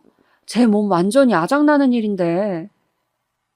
그래도 김도사가 그렇게 하라는데 그렇게 해야지 어떡하니? 그게 너희들한테 제일 좋은 일이라고 하는데. 그래도 저는 못 가져요, 어머니. 죄송해요. 허리가 너무 아파서 침도 맞고 하는데도 전혀 차도가 없는데 무슨 아기를 가져요. 저는 그렇게 어머님이 이야기한 김도사의 말을 처음 어겼습니다. 처음 뵀을 땐 그 푸근한 인상은 어머니 말을 잘 들을 때뿐이었어요. 제가 김도사의 말을 한번 어기자 어머님께서는 그 후로 제 욕을 하시며 계속 화를 내시고 꼬투리를 잡으셨습니다. 아기를 꼭 가져야 한다던 그 해를 넘기고 1년이 더 지났을 무렵 이번에는 화살이 동서를 향했죠. 김도사가 이번에는 동서에게 아기를 가져야 한다고 늦어도 3년 안에는 가져야지만 가정이 평안하다고 이야기를 한 것이었습니다. 동서도 안 그래도 아기를 가지려 했다며 자연 임신을 시도했지만 6개월이 지나고 1년이 지나도 임신이 잘 되지 않았어요. 그러자 동서는 자신이 산부인과 의사라서 그런지 아주 적극적으로 난임 시술을 받고 임신 시도를 하였습니다. 그러나 동서는 아기가 잘 들어서지 않는 몸인 것 같았어요. 몇 번의 시험관 시술에서 실패를 하고 또 몇 차례의 계류 유산을 겪어야 했습니다. 동서는 한 번은 너무 힘들다며 저에게 부럽다고 하더군요. 어버이날이라 함께 가족끼리 밥을 먹고 있을 때였습니다. 마침 정원이 있는 식당인지라 저는 밥을 다 먹고 놀고 싶다고 보채는 아이를 식당 마당에서 뛰어놀게 하고 있었어요. 동서는 웃고 있는 저와 아이의 모습을 보더니 말하는 것이었습니다. 지금 이 순간 저는 세상에서 형님이 제일 부러워요. 동서가 내가 부러울 게 뭐가 있어? 조카도 너무 귀엽고 예쁘고 건강하고 그냥 아기를 가지고 낳고 키우고 있는 형님이 너무 부러워요. 요즘 병원에서 임신한 환자들만 보면 제가 정신을 못 차리고 쳐다본다니까요. 너무 부러워서요. 동서, 스트레스 너무 받지 마. 아기는 하늘이 점지하는 거라고 하잖아. 형님, 저는 살면서 제가 꼭 해야겠다고 마음먹은 일은 대부분 이루고 살았어요. 그런데 임신이 이렇게 어려울 줄은 생각도 못했네요. 동서가 그렇게 임신 때문에 속을 썩이고 있을 즈음 저에게도 큰일이 생겼습니다. 바로 엄마가 위암 판정을 받은 일이었어요. 어느 날 바로 밑에 동생이 전화가 왔습니다. 누나, 왜 무슨 일이야? 왜 그래? 말을 좀 해봐. 엄마가 위암이래, 위암. 뭐? 저는 그 길로 집으로 달려갔어요. 집에는 병원에 다녀왔는지 약봉지와 망연자실 앉아있는 제 동생의 모습, 그리고 방에 들어가 누워 계신 엄마가 있었죠. 그냥 소화가 안 되는 것 같아 병원에 갔더니 위암이라고 했다는 겁니다.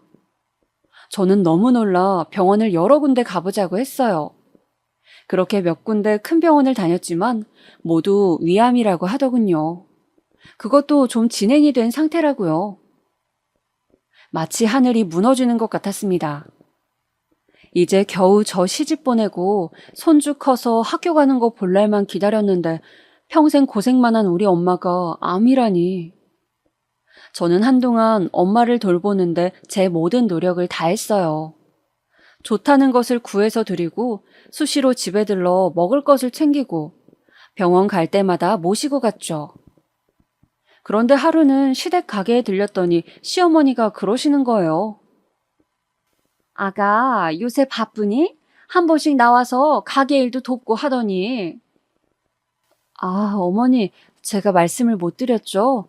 저희 어머니가. 아, 그거라면 들었다. 편찮으시다고? 그런데 뭐 요새 세상에 암이 흔하잖아. 별일이야 있으시겠니? 네?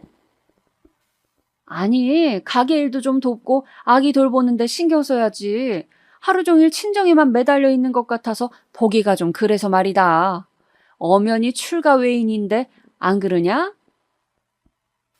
저는 어머니 말에 울컥하고 올라오는 기분이었지만 어른인지라 같이 따질 수도 없고 그냥 말없이 못 들은 걸로 하자라고 속으로 되뇌이며 참고 있었습니다. 제 표정이 안 좋은 것을 본 남편이 와서 저에게 오늘은 그만 가라고 하면서 저를 끌고 밖으로 나갔어요. 저는 저를 붙잡고 나가는 남편도 그 순간 너무 미웠습니다. 당신은 당신 어머니가 저런 막말을 하는데 어떻게 나만 끌고 나올 수가 있어? 자기야, 기분 안 좋은 건 알겠는데 당신 어머니가 뭐야? 그리고 우리 부모님이 아직 장모님이 심각한지 잘 모르셔서 그래. 가벼운 암들도 많잖아. 그런 건 줄 아시는 거야. 좋게 생각하자, 어? 그래도 그렇지. 어떻게 아픈 우리 엄마에 대해서 그렇게 말씀하실 수가 있어? 미안해, 자기야. 섭섭한 마음 이해해. 내가 사과할게, 어? 저는 간신히 섭섭한 마음을 추스르고 남편의 사과를 받았죠. 엄마는 완전 말기는 아니었지만 후기에 해당했고 이미 전이가 조금 되어 있다는 소견을 받았어요. 수술을 하기로 했는데 수술 당일에 초조하게 기다리고 있던 저에게 더 힘든 소식이 들려왔습니다. 6시간에서 8시간 정도는 걸린다고 했는데 1시간 만에 의사가 밖으로 나와서 저에게 그러는 것이었어요. 생각보다 여러분이 전이가 많이 되어서 수술을 하기가 힘들다고요. 아무래도 수술 없이 항암을 하셔야 할 것 같다고 했습니다. 정말 설상가상이었어요. 제가 생각한 것보다 엄마는 더 상태가 안 좋았습니다. 아버지가 엄마를 간병해야 하는 상황이 길어지면서 친정의 형편은 더 안 좋아졌어요.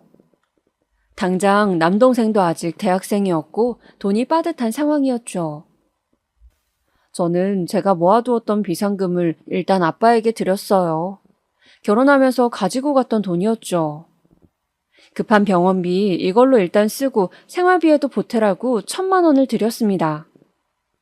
아빠는 이런 돈을 내가 너한테 줘야 하는데 미안하다고 눈물을 보이셨어요. 저도 아빠 손을 붙잡고 함께 울었죠. 우리가 함께 노력하면 엄마는 꼭 좋아지실 거라고 저는 그렇게 아빠를 붙잡고 눈물을 흘렸습니다. 그렇게 엄마는 수술을 하지 못하시고 항암 치료를 시작했어요. 날이 갈수록 수척해지고 머리도 빠지는 엄마를 보면서 제 마음도 찢어져 갔습니다. 항상 여자는 나이가 들수록 머릿결 관리가 중요하다며 신경 쓰시던 엄마였는데 머리숱이 거의 없어지자 항상 모자를 쓰고 계시는 엄마의 모습이 너무 마음이 찢어지는 것 같아. 저는 엄마 병문안을 다녀오는 날이면 그렇게 지하철 화장실에서 울고 또 울었습니다. 정말이지 제 인생의 본질이 고통이라고 하지만 이렇게 괴롭고 힘들 줄이야. 저는 이 시간이 어서 지나가기를 빌고 또 빌었습니다. 그러나 저의 바람과는 달리 적극적으로 치료를 하는데도 엄마는 급속히 안 좋아지셨어요. 나날이 쇠꼬챙이처럼 말라가고 식사도 편하게 하시지 못했죠. 저는 엄마를 생각하며 울고 지내는 날이 많았습니다. 시댁과 남편이 뭐라 하든 안중에도 없었어요. 내 부모, 배 아파 저를 낳고 키우고 돌봐준 엄마가 지금 돌아가실지도 모른다는 생각을 할 때마다 그 사람들이 무슨 말을 하든 상관없었고 오직 엄마 생각만 날 뿐이었습니다. 그렇게 반쯤 넋을 놓은 채로 지내고 있는데 하루는 시어머니가 저를 끌고 한의원에 데리고 가더군요. 어머니, 한의원은 왜 가는 거예요? 둘째 아기 잘 들어서라고 보약 한 제 지으려고 한다. 네? 아이, 내가 점집 가서 점괘를 보니까 말이다. 둘째가 빨리 아기를 가져야 한다는구나. 네가 아기를 안 가지는 바람에 우리 집안 기운이 다 빠져나가고 있대. 그래서 둘째가 아기를 가져야 그 기운이 돌아온다고. 그 아이가 우리 집안을 일으킬 아기라는구나. 그래서 둘째 몸 좀 따뜻하게 할 수 있는 한약 지으러 간다. 어머님 죄송하지만 혼자 가시면 안 될까요? 제가 지금 그런 걸 신경 쓸 정신이 아니에요. 김도사가 그랬어. 꼭 너를 데리고 가라고. 그래야 너한테도 좋고 둘째한테도 좋다고 말이야. 그리고 산 사람은 살아야지. 어차피 곧 가실 양반한테 그렇게 마음 쓰고 힘들어하면 뭐하니? 네? 지금 뭐라고 하셨어요, 어머니? 우리 엄마 아직 안 죽었어요. 살아 계시다고요. 사과하세요.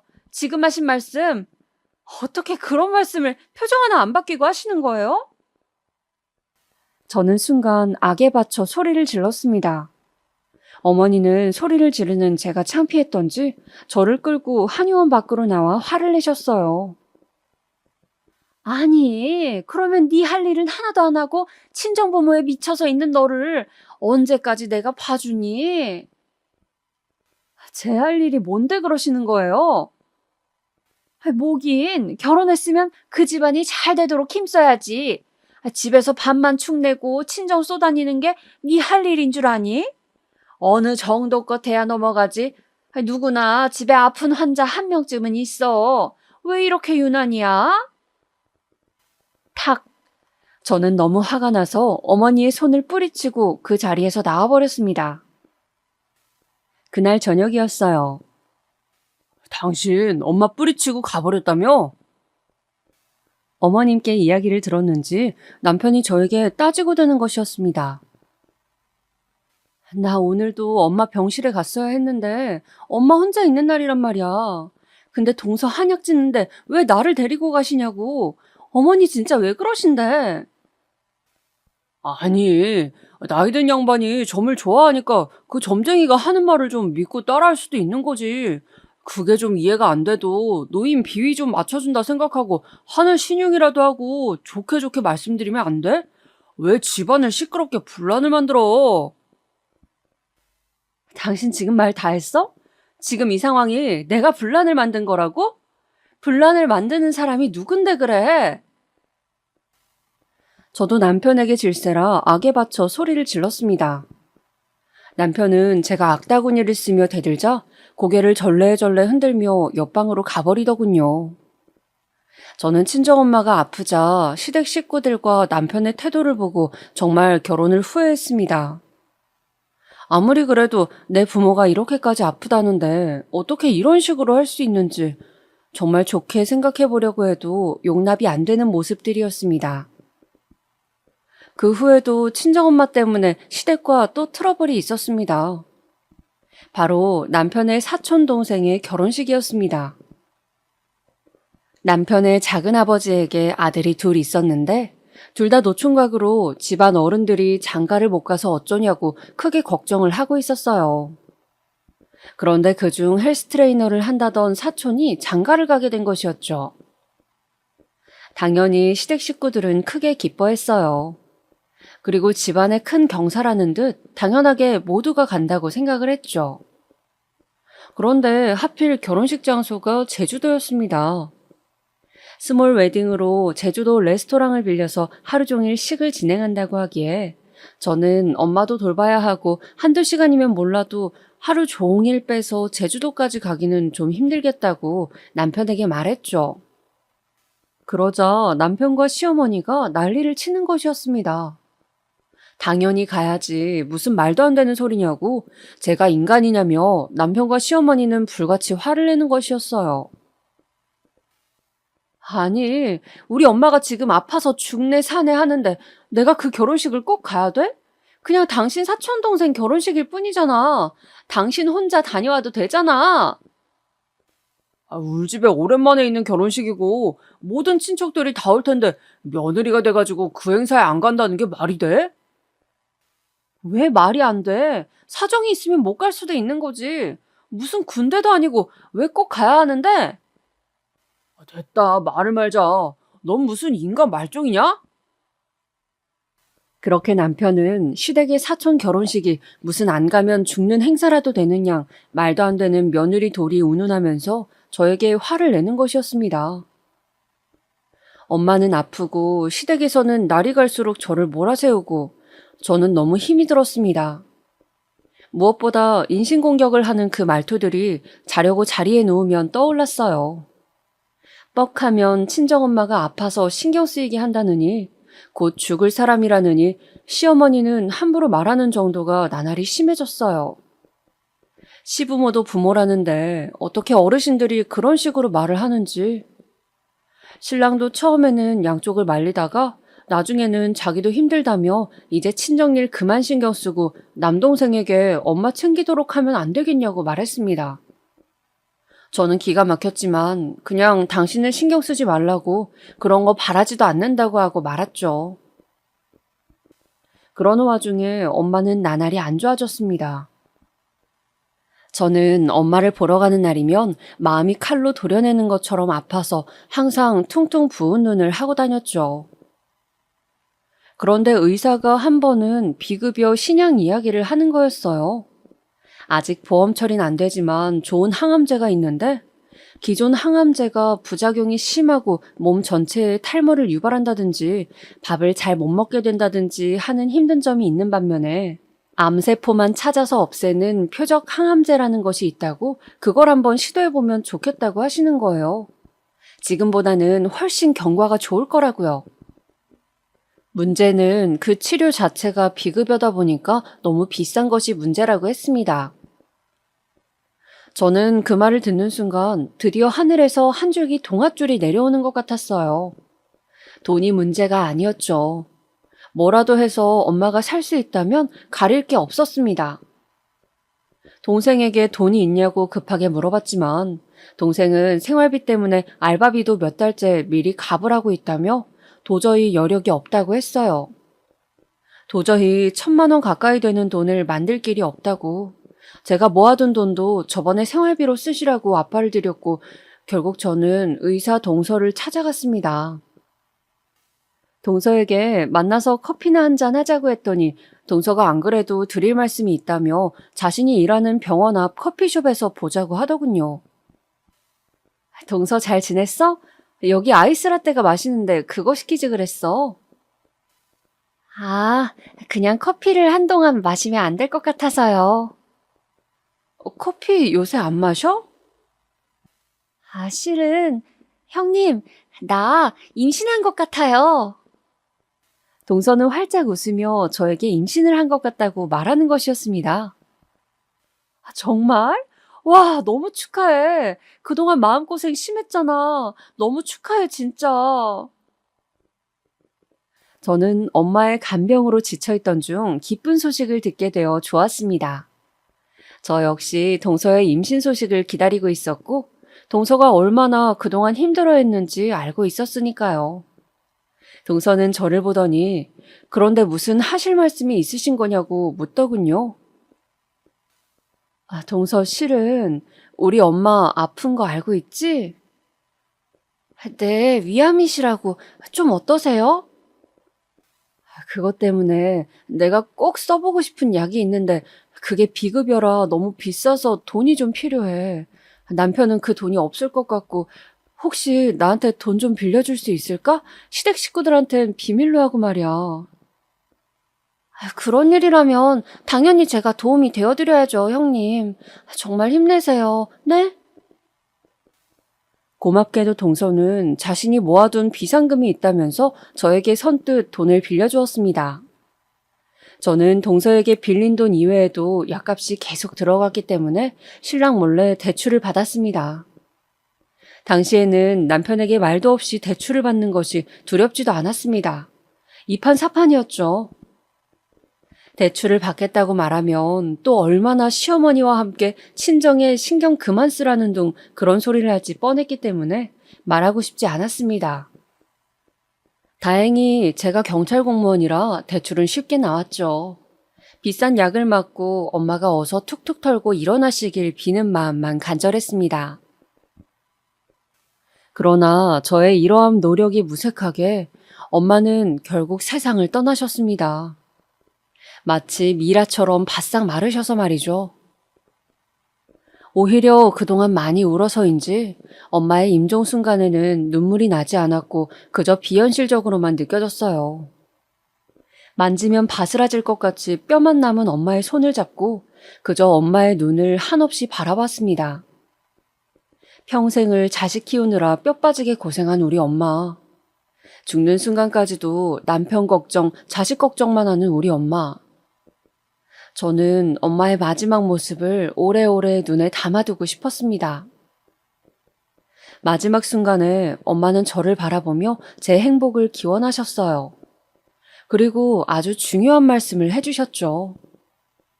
제 가슴에는 엄마가 남긴 유언 한마디가 깊숙이 새겨졌습니다. 수영아, 너 자신을 위해 살아. 그 누구도 대신 살아주지 않는 네 인생이란다. 네, 엄마. 저 그렇게 할 거예요. 저 자신을 위해서 살아갈 거예요. 저는 굳은 결심을 했습니다. 앞으로 더 열심히 잘 살겠다고. 제가 사는 모습을 엄마가 하늘에서 보고 웃을 수 있게 하겠다고. 그렇게 눈물의 장례를 치르며 저는 엄마를 떠나보냈습니다.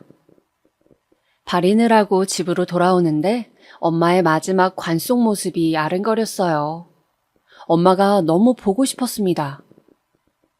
이제 엄마 없이 남동생과 살아가야 할 아빠도 너무 걱정이 되었죠. 저는 며칠을 그저 아무것도 먹지 않고 누워 잠만 잤습니다. 아무것도 하고 싶지 않고 아무 생각도 들지 않았어요. 정말 산 시체처럼 저는 그렇게 시간을 보냈습니다. 남편과 아이가 저를 걱정해서 먹으라고 할 때만 간신히 한숟갈을 뜨고 또 누워 있었죠. 그렇게 일주일이 지났을 무렵 시댁에서 다 같이 저녁을 먹는 자리가 있어 저는 남편과 아이만 보내려고 했습니다. 그런데 남편이 또 혼자 있으면 굶을 것 같다며 재수 씨도 산 달이 3달인가 아무튼 얼마 안 남았다는데 가서 인사도 하고 좀 기운을 차려보면 안 되겠냐고 하도 부탁을 하기에 내키지 않는 발걸음을 시댁으로 향하게 되었습니다. 제가 도착하자 시댁 식구들은 걱정스러운 눈빛으로 저를 맞이해 주었습니다. 그 와중에 시어머니는 기분이 안 좋으신 것 같았지만요. 아직도 제가 어머니 말씀을 안 듣고 둘째를 안 가진 것이 불만이신 건지 저도 더 이상 신경 쓰고 싶지도 않아 힘없이 자리에 앉았습니다. 형님 오셨어요? 뭐 좀 드셔야죠. 동서가 제가 반가웠는지 벌떡 일어서서 부른 배를 안고 제가 먹을 것을 챙겨주려고 일어섰습니다. 그 순간이었어요. 쿵! 동서가 그만 발을 헛디뎌 넘어져 버린 것이었습니다. 하필 그것도 앞으로요. 동서는 배를 움켜잡고 비명을 질렀어요. 배가 119 불러줘요. 동서는 신음소리를 내며 땀을 뻘뻘 흘렸고 모두가 너무 놀라 혼비백산해서 구급차를 불렀습니다. 동서는 그렇게 구급차에 실려갔어요. 저도 너무 놀라서 그저 그 자리에 가만히 앉아 있다가 그만 집에 가라고 시어머니가 말씀하셔서 집으로 왔습니다. 그러고 3시간여가 지났을까? 갑자기 띵동 띵동 초인종이 울리는 것이었어요. 쾅쾅쾅쾅! 누군가 우리 집 문을 세게 두드리는 소리도 들렸습니다. 누구세? 너 때문에 네가 악기를 달고 와서 우리 손주가 나가 죽어. 갑자기 달려든 시어머니가 제 머리채를 잡았습니다. 저는 너무 놀라 허우적대며 시어머니의 앙칼진 소나기에 끌려다닐 수밖에 없었어요. 어머니, 왜? 엄마, 왜 이래요? 엄마! 어머니는 한참을 그렇게 제 머리채를 잡고 뒤흔들더니 씩씩대며 놓으시더군요. 유산했단다. 김도사가 안 그래도 한동안 널 집에 들이지 말라고 했거늘 다들 안쓰럽다고 기어이 불러서는 둘째가 그렇게 힘들게 가진 아기 유산했다고. 다 너 때문이다. 집안 말아먹으려나. 어머니는 그렇게 계속 악다구니를 쓰셨습니다. 저는 어머니의 말씀에 너무 어이가 없어서 헛웃음이 나더군요. 어머니, 아직도 그 점쟁이 타령이세요? 그래서 돌아가신 우리 엄마가 악귀가 되어서 동서 아기를 데려갔다는 거예요, 지금? 그걸 말이라고 하세요? 어떻게 부모 잃은 제 앞에서 그런 말씀을 하실 수가 있어요, 어머니. 저는 너무나 괴로워 가슴을 쥐어뜯으며 울부짖었습니다. 사람이 사람으로 태어나 어떻게 이렇게 모질고 자기 입장밖에 모를 수가 있는지, 할 말 못할 말 가리는 게 그렇게 힘든 일인지 저는 더 이상 시모를 보고 싶지가 않았습니다. 너무 정이 떨어지고 끔찍했어요. 그래서 그 길로 이혼하자는 말만 남기고 짐을 싸서 아이를 데리고 친정으로 가버렸습니다. 그렇게 친정에 와서 지낸 지 3일째 되던 날, 저는 꿈을 꿨습니다. 꿈속에는 돌아가신 어머니가 희한하게도 무당옷을 입고 점집처럼 보이는 곳에 앉아 계셨어요. 그런데 어머니는 저에게 자꾸 자신이 입은 옷을 가리키는 거였습니다. 저에게 뭔가 이야기를 하고 싶으신 것 같았어요. 저는 엄마를 부르다가 그만 잠에서 깨고 말았습니다. 깨어난 후 골똘히 생각에 잠겼죠. 왜 엄마가 무당옷을 입고 있었을까? 혹시 나에게 뭔가 할 말이 있었던 것은 아닐까? 그렇게 몇 날 며칠을 생각하다가 저는 김도사를 찾아가 보기로 했습니다. 아무래도 엄마가 입고 있던 무당옷이 김도사를 뜻하는 것 같아서였죠. 예약을 하고 점을 보러 간다고 핑계를 대서 저는 김도사를 만나러 갔어요.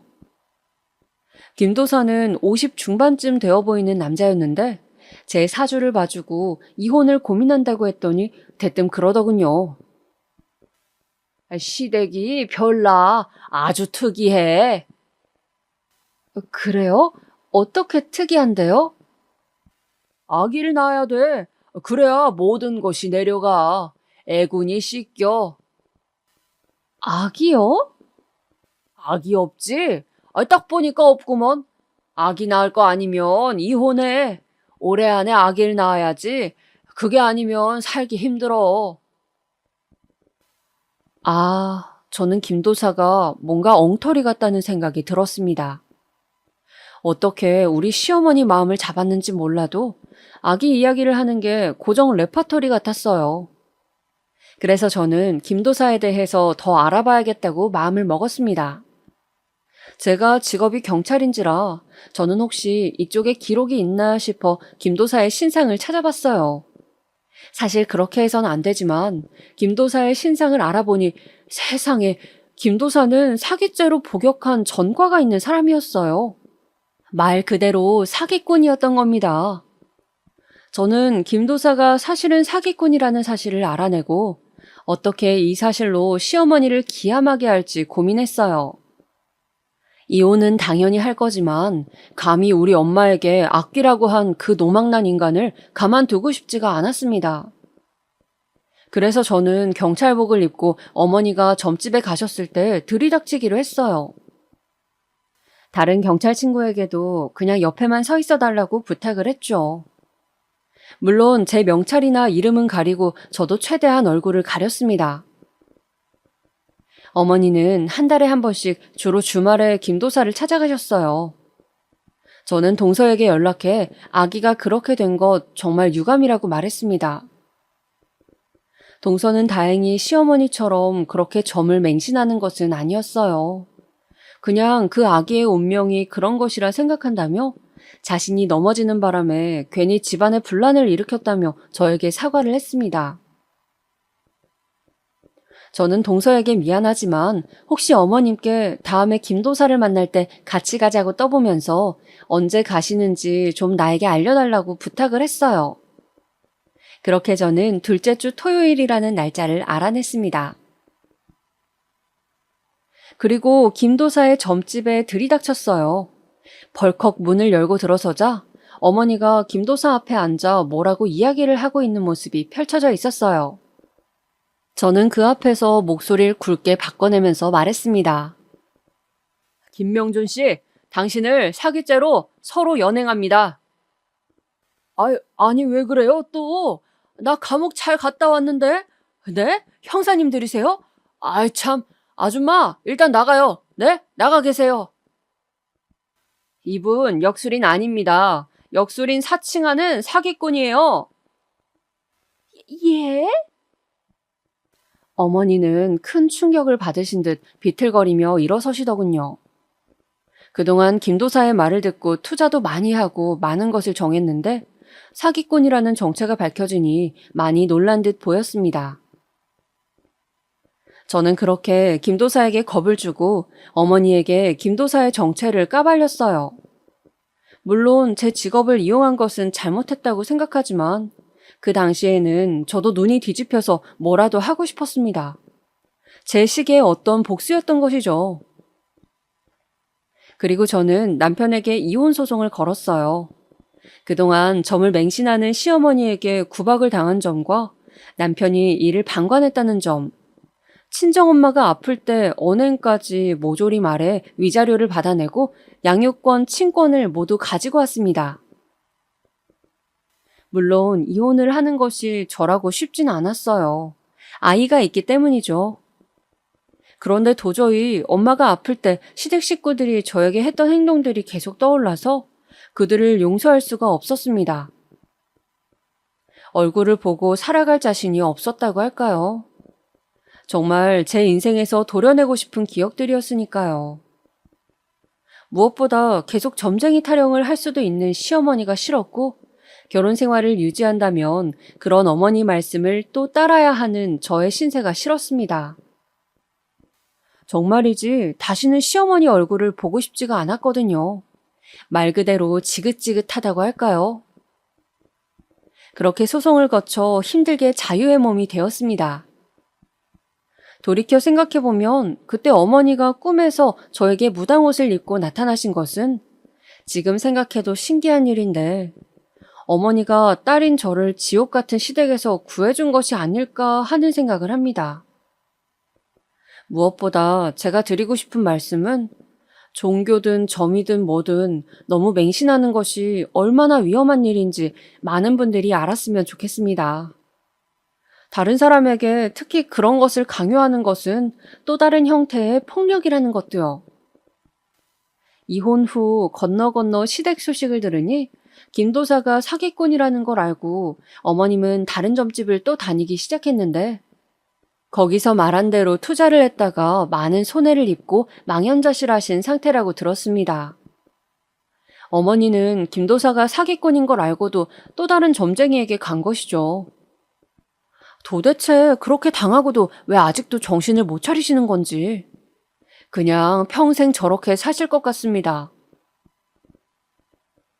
지금까지 제가 어떻게 이혼을 하게 되었는지 그 눈물 나는 사연을 말씀드렸는데요. 들어보니 어떠신가요? 정말 기구하지 않나요? 지금까지 제 이야기 들어주셔서 감사하고 또 구독자분들의 가정은 저와 달리 항상 평온하시고 행복하시기를 기원하겠습니다. 제가 이렇게 남들의 행복을 빌어줘야 저에게도 다시 행복이 오지 않을까요? 그럼 오늘 하루도 즐겁게 보내시길 바랍니다.